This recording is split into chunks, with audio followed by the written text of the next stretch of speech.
Hello and welcome to another GameXplain discussion. I'm your host John Cartwright, and today I'm joined by Dan Koopman and Nintendo Live's Alex Olney to discuss Super Mario Party. Hi Alex! So Alex, what do you think of Super Mario Party so far? Because obviously you and I have reviewed the game. Dan hasn't, so we'll get his opinions in just a second. But first off, Alex, what are your gut opinions on Super Mario Party? Well, generally, overall, I've been really enjoying it. There are a few little issues here and there, and that's probably what we're going to be talking about mostly, but for the sake of the comments, I do want to say I can't speak for the other two, but for me personally, I've been really enjoying it, and so if it sounds like I'm being negative, that's just because that's what criticism is.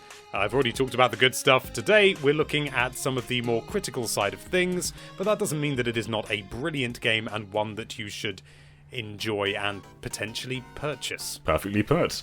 So Dan, obviously you can see mine and Alex reviews on our channels. But Dan, what do you think of the game so far? So, I've been giving this a lot of thought because honestly, I just figured in my head what I would give it, like review and stuff. But when it comes down to it, I really enjoyed Super Mario Party from beginning to end. Obviously, there are some criticisms to be had, like the online stuff, which we'll get into in quite a moment, as well as there being a limited amount of content in a few places. But overall, I just really enjoyed my time with Super Mario Party. Going through like all of the boards, going through the challenge mode, which is really expensive, by the way, and going through Soundstage and River Survival and what have you. So overall, I just had a blast, especially when I had people around. So in that sense, I think it's a really great party game. I agree, but as you just said, there is a lack of content in some areas. And it's kind of funny that that's the case because there's so many modes. Like, you just went through them with like River Survival and Soundstage. And that's all great stuff. And it's great that you can go from mode to mode and still have a different experience. But every single mode is kind of lacking in something. Some substance is missing. Like, the main game is missing a couple of board games that it would be better if there were some more.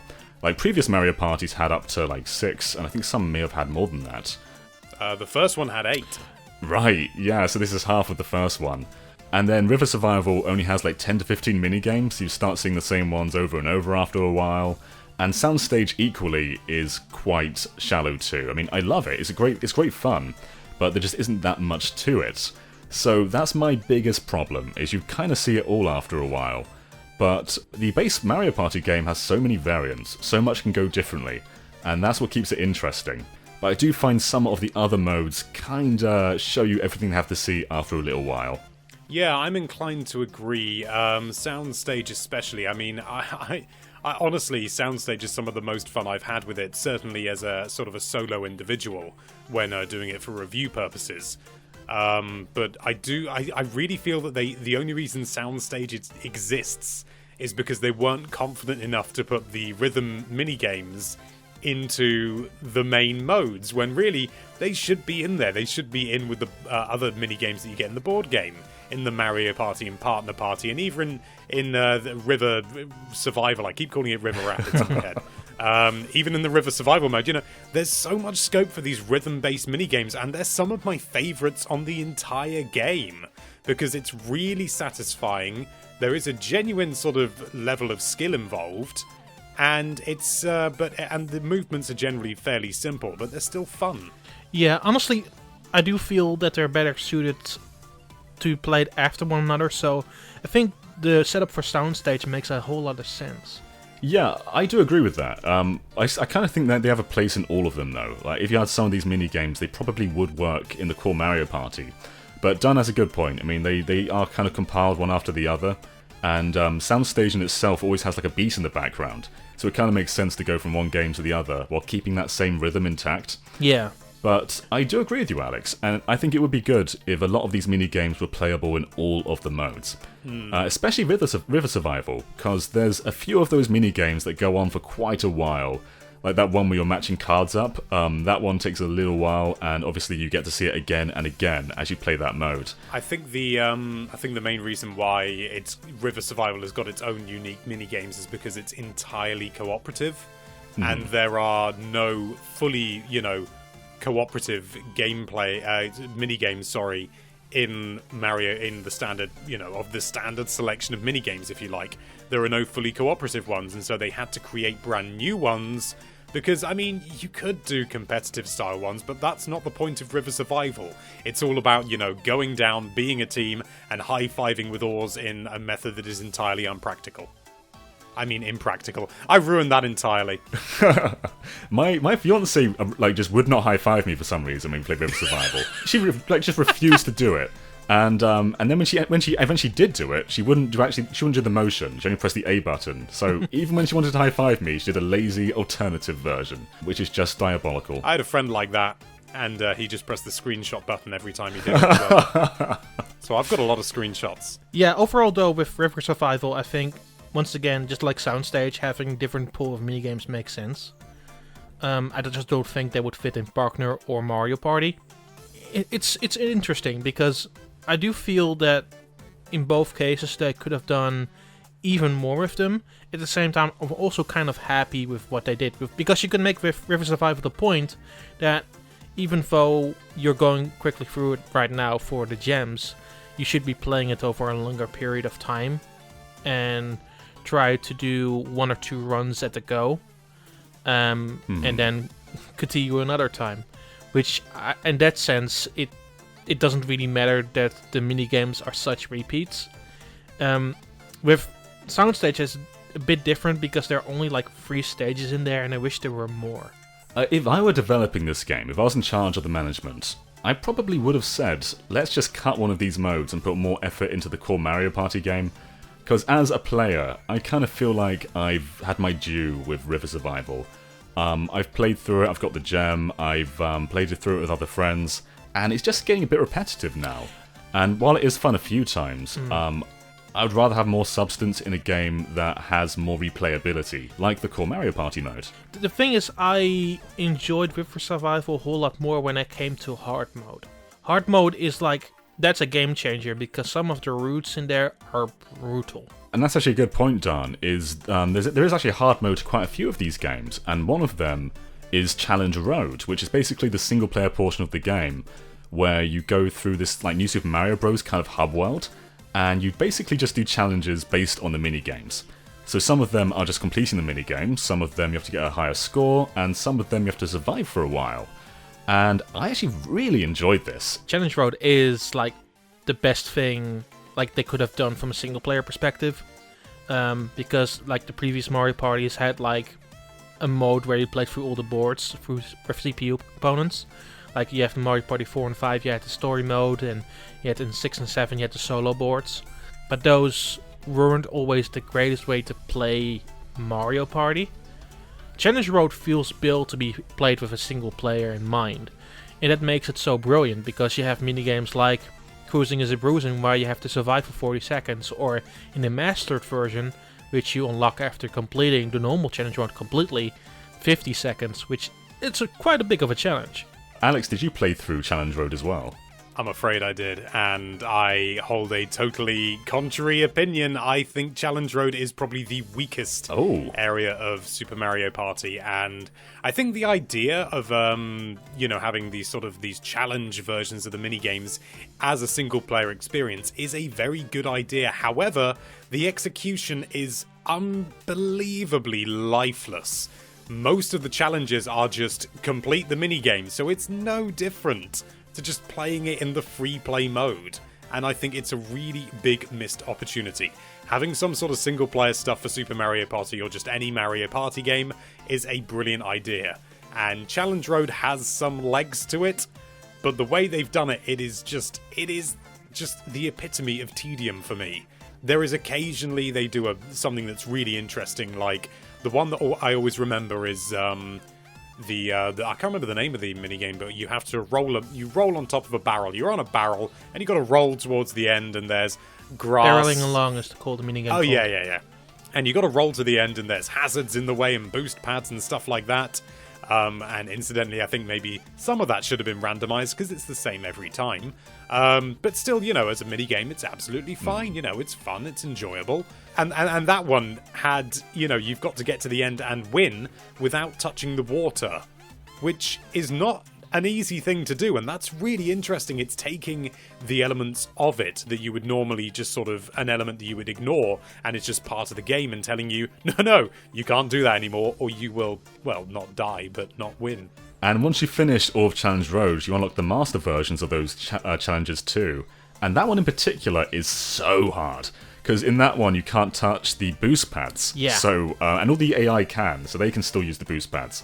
So you kind of just have to like sabotage them by bouncing into them and like pray that you're lucky. Yeah, there is definitely some scope there for a really good mode, but it is just underbaked and under-realised. As you say, we've got all these different modes. Maybe they should have focused on fewer modes overall and, just stuck the sodding rhythm games in the main game, because they'd be fine there. Just let them breathe and let them be a real part of the game. Soundstage is brilliant, but it should just be part of the main game. Honestly, I think that challenge mode, like, it's fine to have a different opinion there. I just think that challenge mode is still brilliant. I had a really good time going through it. The way I see it in Mario Party is the mini-games on their own aren't always the best thing to just play. The mini-games are best when they're complemented by a board game, or something in between them. And while a lot of them are a ton of fun, they're not the kind of thing I want to play over and over. And I think having that board game aesthetic around it kind of complements it all. So when you just sort of have them on their own, it maybe becomes a little bit tedious. And I can see Alex's opinion, I can see Dan's opinion. And where I land is I like Challenge Road. I think it's a nice distraction. But it's also the kind of thing where when you're done with it, you're kind of done with it. And that's how I kind of feel with a lot of these modes, a lot of these side modes. But where do we all fall on the core Mario Party? Because obviously, for a long time, ND Cube have had a rocky past with these Mario Party titles. And while Star Rush was good, it was fine. It had its own unique twist. A lot of the most recent Mario Parties have kind of fallen flat in the core area. So, just raw impressions. How do you guys feel about this new revitalized Mario Party? In some parts, it feels like the old Mario parties, like 1 to 7, where you have the specific spaces and go through the board. The boards are smaller, but that is fine for the reason that it's more close encounter based. Because you have less spaces and higher dice rolls, it actually becomes a race to go to the next star point. Which makes the games honestly very exciting with very little low points. And that also complements the 4 boards that are there, which also are no slouches either. So in total, I think that like the competitive party experience in there is pretty good. So, Alex, did you play this with other people, or was it generally just yourself playing? Well, in the Mario Party mode, I actually I feel quite lucky in the fact that I had my fiance and 2 other friends who were more than willing to help me out and play the game with me, and it's a bloody riot. If you've got the right people, it needs to be... I mean, admittedly, sort of you could have... if you invited people over and they weren't really into it, it probably wouldn't be that much fun unless they managed to get into it. But if they're really not interested and Mario Party really isn't their thing, it's just like anything else. It's probably just not going to be that much fun. But if you've got people who are interested, you get, people round. We had pizza and we had booze and we made it a bit of a drinking game towards the end. And it was absolutely bloody fantastic. I loved it so much. Yeah. And there were so many instances where it just looked like, oh, this character's going to win, this character's going to win.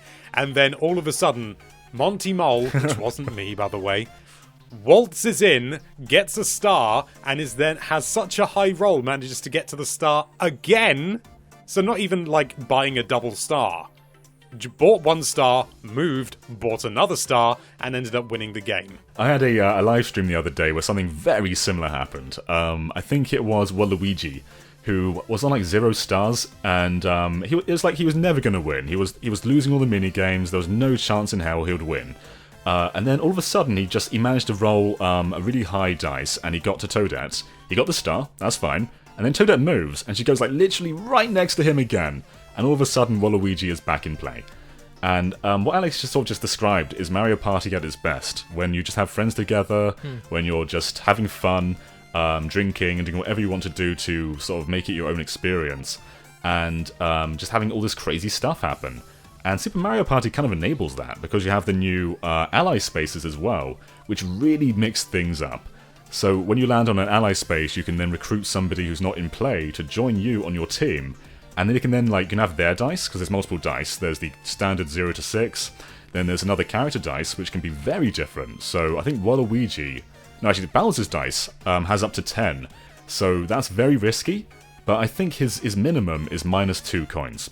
So you can either have a really high roll or sort of lose something. I think Bowser is -3, sorry to correct you. Oh, -3? I think so, yeah, off the top of my head. Because I remember it being an absolute bugger, to be honest. Aha, so exactly, there's even more of a chance of something bad happening. So there's so much gambling involved in this version of Super Mario Party. Yeah. And it really kind of makes this a great social game. Which is one reason why I'm a little disappointed why they didn't actually put this in the online mode. Because online is just minigames, and even saying it's just minigames is selling it short. Or selling it too highly, I should say. Because it's just 10 minigames. It's just the same 10 in different playlists. Which is such a disappointment. Is it really just 10? It's just 10, yeah. There's 3 different categories. There's the Toad Cup, the Toadette Cup, and the Kamek Cup. And each of them have 5 each, but it's not 15 minigames. Some of them have repeats in them. Mm-hmm. And Dal and I tried playing with friends in a friend lobby, and you still only have options to make those 10. Even when you're doing your own cup, it's still just those 10 minigames. Yeah. And actually, Dan, you discovered something quite interesting, didn't you, when we were playing with strangers online? Yeah. So, if you play with strangers online, the characters you see are different on each screen, because it takes account, apparently, the character you select.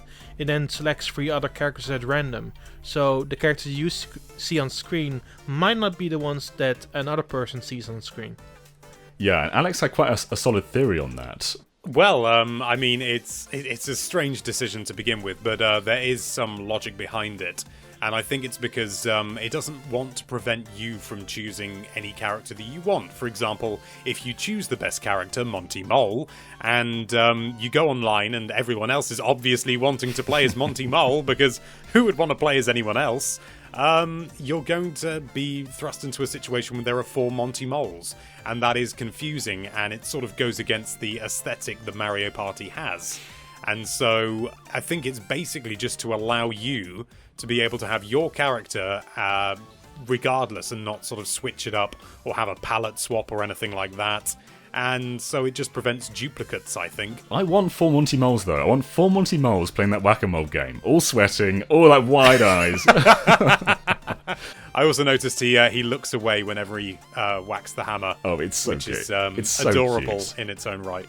Yeah, the attention to detail in this game is pretty crazy. I mean, it is really good, yeah. Really good charm. The animations are so good. When someone gets a star, and you see your player celebrating, then all the other players are like, what? And then they're all crying in the corner. It's just, there's so much personality. And also the end animations for minigames are really good. Especially with all the princesses just sobbing on the ground, and Waluigi having his legs crossed and saying, I don't like this at all. Yeah, and also the visuals too. In some of the mini-games, that one with the frying pan in particular, it looks like a real kitchen. Oh, it's gorgeous. I love that minigame. I mean, I really like cooking, which is probably part of it. And the thing that really struck me, and it didn't strike me initially, was the fact that it all looks really well done. Sort of, it's not a graphical powerhouse, but it is really pretty, and they've done a lot with with what they've got. But also, the loading times are non-existent. Oh yeah, totally. I don't think I saw a loading screen any longer than maximum 4 seconds, and that was for changing something pretty dramatic. Yeah, that's a really good point, Alex, because even in the mini-games, in previous iterations, you'd have to go to a training scene, whereas now you just sort of play the mini-games live. As soon as you start something, you can all play it on the actual screen itself, which is so convenient. And as you said about load times too, there's a hub world in this game where you can move around and go from game to game. And it's split into certain sections, but you wouldn't even know that there's loads there, because it's just so quick. It's like a small transition, and it's done. That's it. They hide the loading screens also in a very clever way, because the cloud sequence where you go in and out of the board for the minigame, that's basically the loading that they do. Right. So, has anyone actually taken their Switch onto a roof party and played Super Mario Party on the roof? I heard Karen was there. It's the thing is, Nintendo will want to sort of push it as being, sort of, oh, you can take a Mario Party anywhere, and to a degree, that's correct. We did a video on Nintendo Life where we basically did just that. We took the controllers and the Switch and all the recording gear, so not as portable in that sense, but that's nothing to do with the Switch or Nintendo. That's just to do with the practicalities of video. And my friend, he owns a Switch. I just took it over there, and it was just a case of literally you just slide it in the dock, and you're going. You got 4 controllers already. It's seamless. It's fantastic in that sense. It obviously helps that I had a friend who had a dock, but I mean, I could take a dock if I need to. They're not that bulky. They're a bit bulky, but not that bulky. And so in that sense, I'd say certainly far more so than like an N64 or something. The Switch really does have the advantage of being portable. You could do it just in handheld mode. I'm not sure how much fun it would be to try and have 4 people crowded around a single screen. But you could have fun still, I'm sure, especially children, they don't care about that sort of thing. It's only us old, decrepit tech heads. And you actually onto a great point here, is the Switch capabilities in Super Mario Party are really, really interesting. They get so much out of the Joy-Con, and they do way more than that too, but we'll get onto that in just a second. But the Joy-Con capabilities in this game are just they're so versatile. Like, the Joy-Con can do basically anything. You can hold it on its side and do traditional button inputs, or you can use it like a Wii Remote and do motion controls. But my favourite games are the ones that use HD Rumble. And there's this one game, I can't remember the title, but there's one where you have these acorns in a box. And I'm sure Dan knows the title. And basically you shake the box. They're chestnut something, isn't it? They call it chestnut. Something like that. And you just go around and you pick up a box, you shake it, and you feel how many acorns are inside the box there. And it's very similar to 1-2-Switch's ball count, which was my favourite HD Rumble demo up until now. But yeah, this is so interesting, and then you have to guess how many are in there, put them on the side, and try and have more nuts than your opponent. But there's just so many HD Rumble games like that. Did you guys in particular have any mini-games that stood out to you? I really like Rattle. So which one was that? Which is the one where you have 3 characters in a row and each have a separate HD Rumble motion. Oh yeah, that's a great one. And then you have to guess which one is the HD Rumble motion that you just felt in your controller. Mm-hmm. I really like the I can't remember the name of it, but the it was just digging in the desert. It was one of those coin mini games where you keep all your coins and you're just running around in the desert, and you've just got a feel for HD Rumble, and you dig it out of the ground. There was, I think it was like metal detectors or something like that, something along those lines. And there's just, even though it's not, you could just do it with normal Rumble, it was just so exciting. It genuinely felt like, oh, what am I going to get? Oh, 1. Which is generally what happened to me. But it's just really rewarding and really satisfying. And it's a beautiful implementation of the HD Rumble, not necessarily just that game mode, but all of the HD Rumble based mini games, because it's not slamming it in your face. It's not saying, "Look, it's HD Rumble, isn't it brilliant? Have fun, enjoy the HD Rumble." Trademark Nintendo 2018.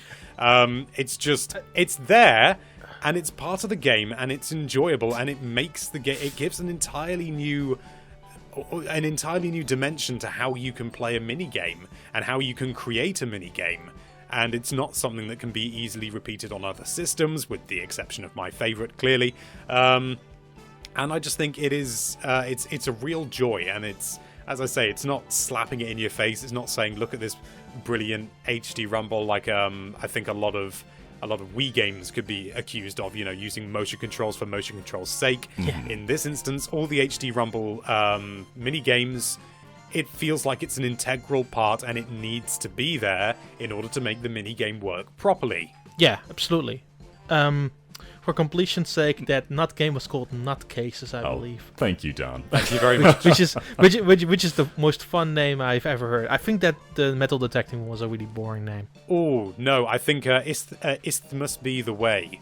is my favourite title because it taught me a new word. I didn't know what an isthmus is, and it's hard to say. Yeah. It's a small strip of land with cliffs on either side, and it's usually ocean on one side. Basically, it's generally used as a term for the strip of land between the mainland and a peninsula. Well, there you go. Not only will Super Mario Party be a fun party game, but it also teach you things. Yeah, but going back to the point, I think that specifically Super Mario Party, what I think it does the strongest is just being a showcase of what the Switch is capable of from a multiplayer perspective. I'd wholeheartedly agree with that. And a really interesting part of that is Toad's Rec Room. Did you guys all get to try out the multi-Switch games? I did. Okay, so Alex, what did you think of the banana one? It's the thing is with the case of not everything in Toad's Rec Room, because it's all sorts of different games. It's not all multi-Switch things. It's more like, in a way, sort of a tech demo. It's a party trick for the Switch. It's sort of saying, look at this bizarre thing that wasn't really possible before. It's completely impractical to be able to, say to your friends, oh, do you want to come over and play that banana mini game? It's just not going to happen. But as a novelty, and I think that it's definitely the right place to put it in, separate to the game. It definitely belongs separate to the game.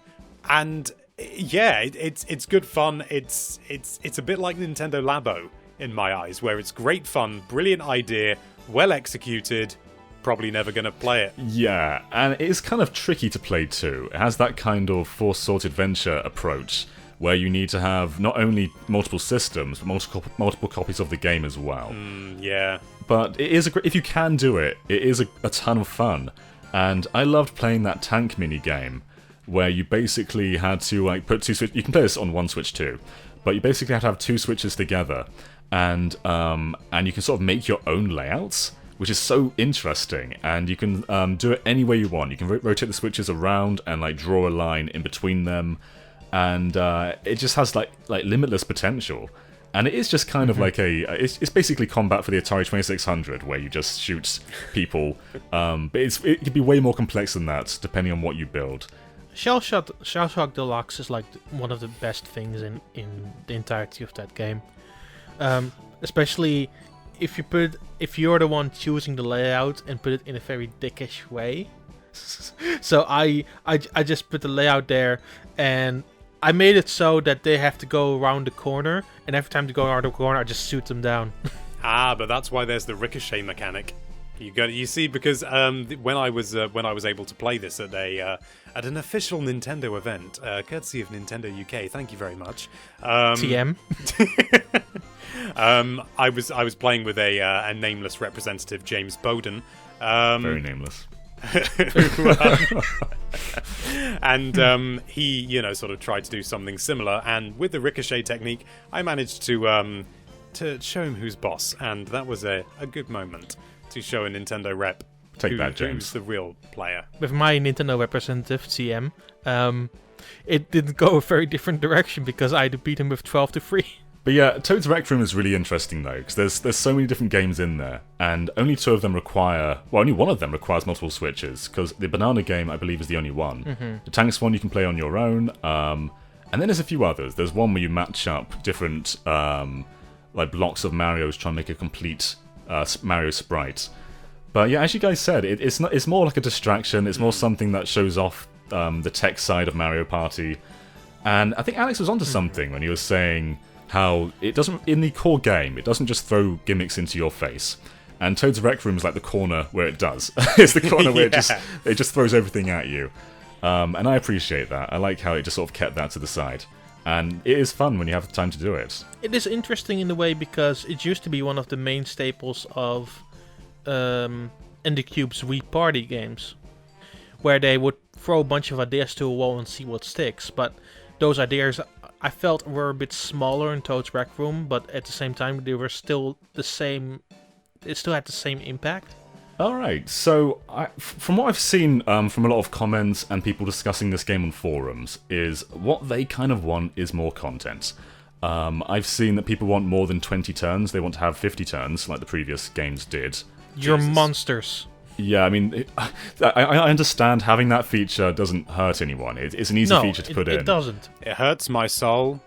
Like, I played through all the N64 and GameCube Mario parties on various live streams, and even then we jokingly made a suggestion of doing a one-time 50-turn game, and everybody was like, "The fuck you saying?" So my general question to you guys is: do you think there is room for more content here? Do you think Nintendo are going to update this game, or is what we have here just the deal? I smell something similar to Mario Tennis Aces. I'm not 100% certain about that, but I get a feeling about it. It's not entirely the same, and I don't think we're going to be getting anything hugely substantial, but I would be surprised if we didn't at least see some more characters, because there are a lot of character models that are already in the game, like Birdo, that you can't play as. And it would be so easy. And in fact, actually, once you've acquired all 5 gems, like I have, you can talk to Toadette, and she says, maybe I should something along the lines of, maybe I should try playing this party sometime. And so it's sort of just hinting towards the idea that we could be seeing more. And obviously, Toadette would be a really easy addition. Same with Toad. You could add in a couple of minions, maybe a Cheep. That'd be funny.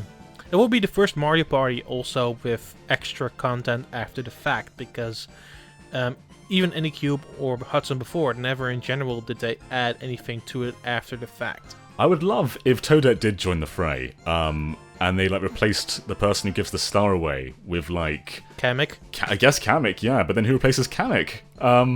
A Cheep? Just a floating Cheep? A Magic Koopa. I mean, it's fairly straightforward. Actually, no, I was about to say all you need to do is take a character that hasn't been selected and make that the person. But then, what if you want them as an ally? They have to all be available. So, I mean, there's probably something generic enough that could act as a character star distribution service. It is true that NDCube haven't really done downloadable content for their games before, but at the same time, Mario Party games are pretty iterative, and we get a few of them on one console. So part of me thinks all the improvements and extra stuff they could add Super Mario Party will probably just be in a sequel. Yeah, at the same time, Nintendo is very heavy on making games to service this specific generation. So at the other hand, I definitely see the opportunity of them just adding content. Right, and this is Super Mario Party. This is meant to be the super one. So it kind of seems like this would be a great platform to just expand. It's a great title, by the way. I love the title Super Mario Party. I mean, it's funny, but at the same time, Birdo says, well, this is the 11th party in one of the dialogue boxes. That's true. And technically she's wrong, because there's Mario Party DS, Mario Party Advance, Island Tour, Star Rush. They're non-canon. There's a very distinct canon in Mario Party. Mario Party Advance doesn't exist. Mario Party DS does exist. Mario Party Advance absolutely does not. Mario Party Advance never existed in the first place. It was I don't know that some people like it, but I will say it flat out, it's a bad video game. Well, don't forget Mario Party Advance E.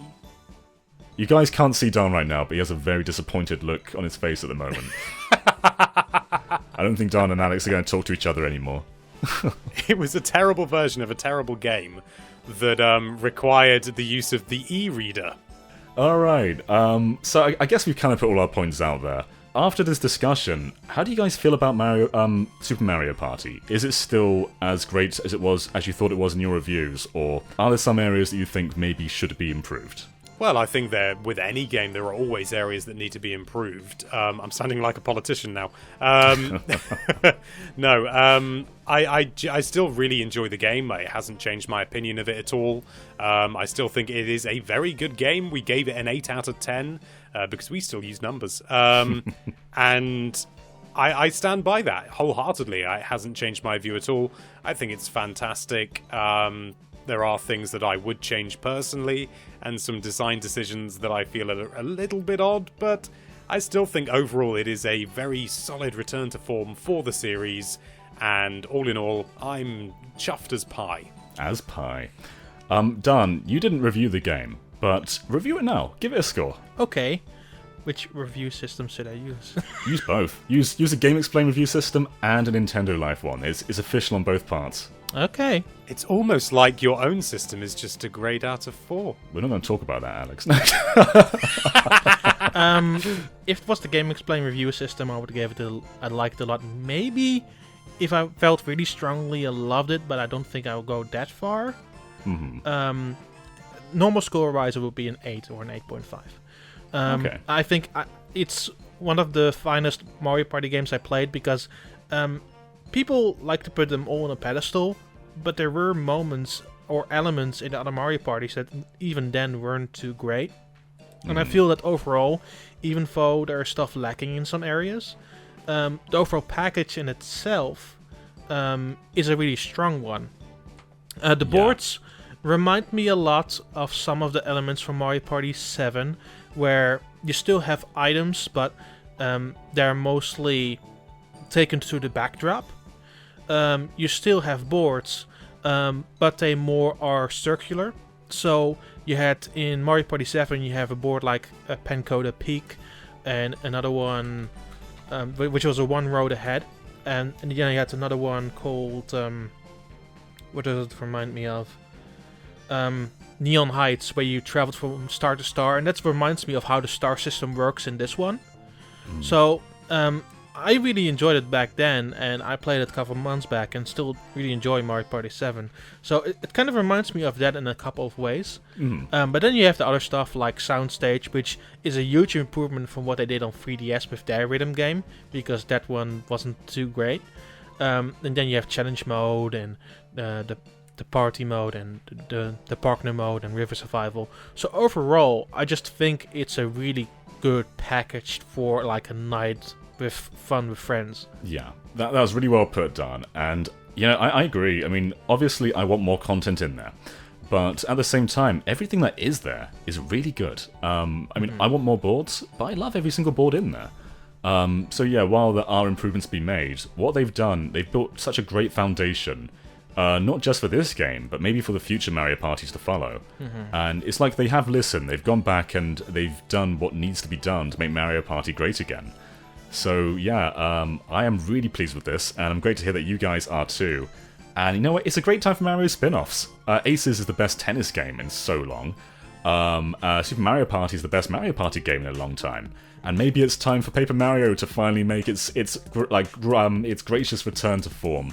Who knows? Who knows what the future holds? Be careful what you wish for. Exactly, yeah, be very careful. For all I know, they're going to just port Sticker Star in HD again. But anyway, Alex, where can people find you? You can find me over on Nintendo Life, on YouTube, and indeed you can find me on NintendoLife.com, where we do all sorts of lovely things over there. And honestly, there's more going on the site than there is on the YouTube channel, and some people really still don't know we have a site. It's bizarre. But I suppose that's YouTube. But yeah, check me out. It's good fun. All fun times had round. Good, yes. Alex, I just want you to say goodbye, lovely people. Goodbye, lovely people. Oh no, I don't say goodbye. Oh. I don't say goodbye. I say hello there, lovely people. Right, Dan, where can people find you apart from on GameXplain? Can we find you on Twitter anywhere? You can find me on Twitter at NintenDaan. It's NENTENDAAN. You've got that down pat. Yeah, you know how to spell your name, Dan. Anyway, thank you guys so much for watching, and of course, like us on Facebook and follow us on Twitter and on Instagram. And yeah, thank you guys so much for watching, and be sure to subscribe to GameXplain for a lot more on Super Mario Party and other things gaming too. See you next time. Bye. Bye. Bye.